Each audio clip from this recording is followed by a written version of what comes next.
ओम श्री परमात्मे नमः। श्रीमद्भागवत गीता अथ प्रथमोध्याय धृतराष्ट्रवाद। धर्मक्षेत्रे कुरुक्षेत्रे समवेतायुत्सवः मामका पांडवस्यैव किं कुर्वत संजय। धृतराष्ट्र बोले, है संजय, धर्मभूमि कुरुक्षेत्र में एकत्रित युद्ध की इच्छा वाले मेरे और पांडवों के पुत्रों ने क्या किया। संजय वा दृष्टा तो पांडवानेकं युद्धं दुर्योधनस्तदा आचार्यमुपसंगम्य राजा वचनमां ब्रवीत। संजय बोले, उस समय राजा दुर्योधन ने व्यूह रचनायुक्त पांडवों की सेना को देखकर और द्रोणाचार्य के पास जाकर यह वचन कहा। हे आचार्य, आपके बुद्धिमान शिष्य द्रुपद पुत्र धृष्टद्युम्न द्वारा व्यूहकार खड़ी की हुई पांडु पुत्रों की इस बड़ी भारी सेना को देखिए। इस सेना में बड़े बड़े धनुषों वाले तथा युद्ध में भीम और अर्जुन के समान सूरवीर सात्विक और विराट तथा महारथी राजा द्रुपद, धृष्टकेतु और चेकितान तथा बलवान काशीराज, पुरुजित कुंती भोज और मनुष्यों में श्रेष्ठ सभ्य पराक्रमी युधामन्यु तथा बलवान उत्तमौजा, सुभद्रा पुत्र अभिमन्यु एवं द्रौपदी के पांचों पुत्र, ये सभी महारथी हैं। अस्माकं तु विशिष्टाये तान्निबोध द्विजोतम नायकामं सैन्यस्य संज्ञार्थ तान् ब्रवीमीते। हे ब्राह्मण श्रेष्ठ, अपने पक्ष में भी जो प्रधान हैं उनको आप समझ लीजिए। आपकी जानकारी के लिए मेरी सेना के जो सेनापति हैं उनको बतलाता हूँ। आप द्रोणाचार्य पितामह भीष्म तथा कर्ण और संग्राम विजय के पाचार्य तथा वैसे ही अश्वस्थामा विकर्ण और सोमदत्त का पुत्र भूरिश्वा और भी मेरे लिए जीवन की आशा त्याग देने वाले बहुत से शूरवीर, अनेक प्रकार के शास्त्रार्थों से सुसज्जित और सब के सब युद्ध में चतुर हैं। भीष्म पितामह द्वारा रक्षित हमारी यह सेना सब प्रकार से अजय है और भीम द्वारा रक्षित इन लोगों की यह सेना जीतने में सुगम है। इसलिए सब मोर्चों पर अपनी अपनी जगह स्थिर रहते हुए आप लोग सभी निसंदेह भीष्म पितामह की ही सब ओर से रक्षा करें। कौरवों में वृद्ध बड़े प्रतापी पितामह भीष्म ने उस दुर्योधन के हृदय में हर्ष उत्पन्न करते हुए उच्च स्वर से सिंह की दहाड़ के समान गरज कर शंख बजाया। इसके 50 शंख को नगारे तथा ढोल, मृदंग और नरसिंगे आदि बाजे एक साथ ही बज उठे। उनका वह शब्द बड़ा भयंकर हुआ। इसके अनंतर सफ़ेद घोड़ों से युक्त उत्तम रथ में बैठे हुए श्री कृष्ण महाराज और अर्जुन ने भी अलौकिक शंख बजाए। श्री कृष्ण महाराज ने पांचजन्य नामक, अर्जुन ने देवदत्त नामक और भयानक कर्म वाले भीमसेन ने पौंडु नामक महाशंख बजाया। कुंती पुत्र राजा युधिष्ठिर ने अनंत विजय नामक और नकुल तथा सहदेव ने सुघोष और मणिपुष्पक नामक शंख बजाए।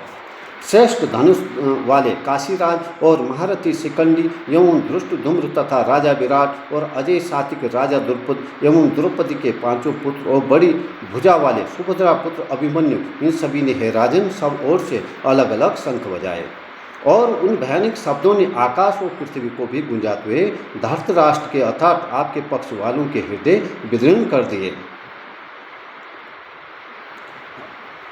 अर्जुन ने कहा, हे राजन, इसके बाद कपिध्वज अर्जुन ने मोर्चा बांधकर डटे हुए धृतराष्ट्र समन्वियों को देखकर उस शस्त्र चलने की तैयारी के समय धनुष उठाकर ऋषिकेश श्री कृष्ण महाराज से यह वचन कहा, अच्युत, मेरे रथ को दोनों सेनाओं के बीच में खड़ा कीजिए और जब तक कि मैं युद्ध क्षेत्र में डटे हुए और युद्ध के अभिलाषी इन विपक्ष योद्धाओं को भली प्रकार देख लूं कि इस युद्ध रूपी व्यापार में मुझे किन किन के साथ युद्ध करना योग्य है, तब तक उसे खड़ा रखिए। दुर्बुद्धि दुर्योधन का युद्ध में हित चाहने वाले जो ये राजा लोग इस सेना में आए हैं, इन युद्ध करने वालों को मैं देखूंगा।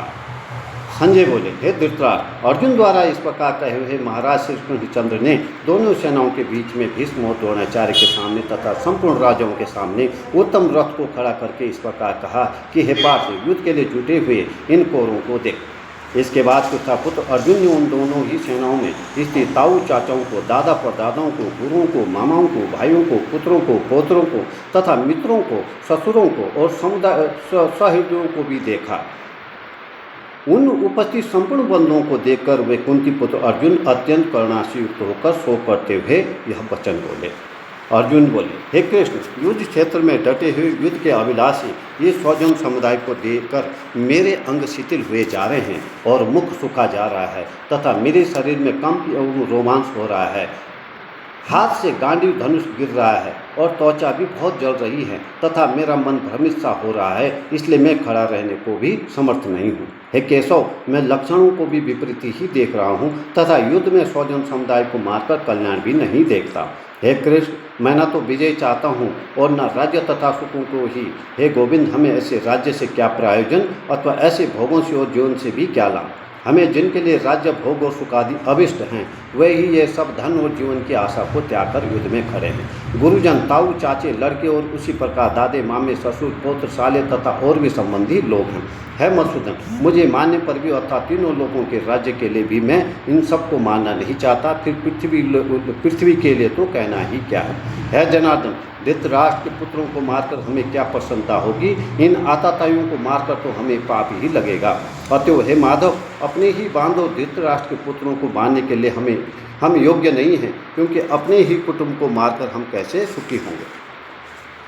यद्यपि लोभ से भ्रष्ट हुए ये लोग कुल के नाश से उत्पन्न दोषों को और मित्रों से विरोध करने में पाप को नहीं देखते, तो भी है जनार्दन, कुल के नाश से उत्पन्न दोष को जानने वाले हम लोगों को इस पाप से हटने के लिए क्यों नहीं विचार करना चाहिए।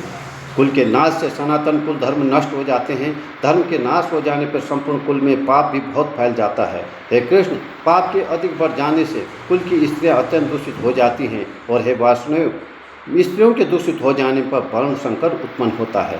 वर्ण संकर कुल घातियों को और कुल को नरक में ले जाने के लिए ही होता है। लुप्त ही पिंड और जल की क्रिया वाले अर्थात श्राद्ध और तर्पण से वंचित इनके पितर लोग भी अधोगति को प्राप्त होते हैं। इन वर्ण संकर कारक दोषों से कुल घातियों के सनातन कुल धर्म और जाति धर्म नष्ट हो जाते हैं। हे जनार्दन, जिनका कुल धर्म नष्ट हो जाता है, ऐसे मनुष्यों का अनिश्चित काल तक नरक में वास होता है, ऐसा हम सब सुनते आए हैं। हाँ, शोक हम लोग बुद्धिमान होकर भी महान पाप करने को तैयार हो गए हैं, जो राज्य और सुख के लोभ से स्वजनों को मारने के लिए उद्यत हो गए हैं। यदि मुझे शस्त्र रहित एवं सामना न करने वाले को शस्त्र हाथ में लिए हुए धृतराष्ट्र के पुत्र रण में मार डाले तो हम मानना भी मेरे लिए अधिक कल्याणकारक होगा। संजय उवाच, यो मुक्तार्जुन संघे रथोपस्तुपाविशत् विसर्जय संसरम चापम शोक समिंग्रमानस। संजय बोले, हे रणभूमि में शोक से उद्विग्न मन वाले अर्जुन इस प्रकार कहकर बाण सहित धनुष को त्याग कर रथ के पिछले भाग में बैठ गए। ओम तत्सदिति श्रीमद्भागवत गीता परम वेदायम योग शास्त्रे श्री अर्जुन संवादे विषाद योगो नाम प्रथमोध्याय।